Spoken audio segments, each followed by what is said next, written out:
I think when they had control of Twitter and they had control of essentially all of social media and pre-Trump, they had the reins like firmly held. They were in control of the public narrative. If you strayed from that, you will be kicked off social media. You'll be banned from YouTube.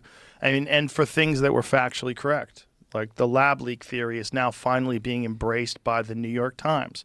The New York Times, I don't know if you saw that article the other day. No. They said we were misled. Like, bro, you misled us.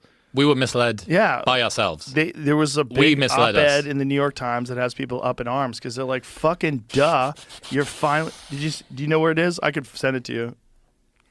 I saved it because it's so ridiculous. It's so ridiculous. I was like, what are you saying? How are you saying that? It was you guys.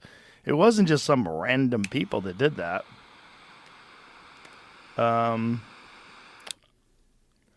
Do you find it anywhere, Jamie?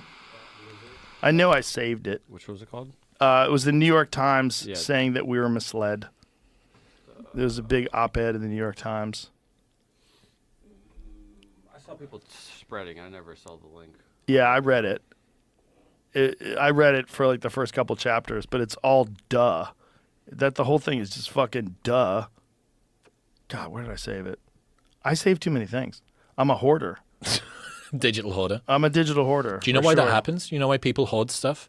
It's an interesting way that their brains work. So looking around this table, you're able to discern between stuff that is useful and stuff that isn't useful. There it is. We were badly misled about the event that changed our lives. Who are you badly misled by? Do you think you guys had a factor in that?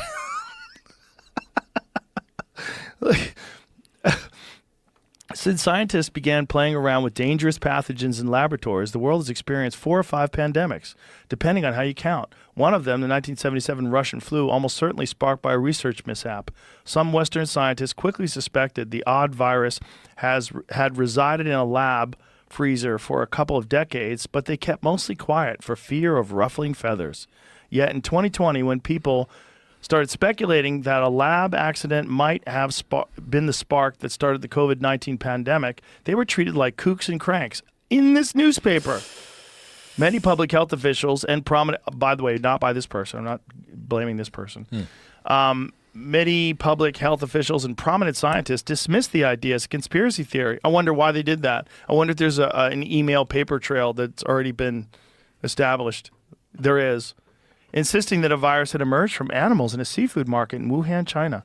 And when a nonprofit called Eco Health Alliance lost a grant because it was planning to conduct risky research into bat viruses with the Wuhan Institute of Virology, research that, if conducted with lax safety standards, could have resulted in a dangerous pathogen leaking out into the world. No fewer than 77 Nobel laureates and 31 scientific societies lined up to defend the organization.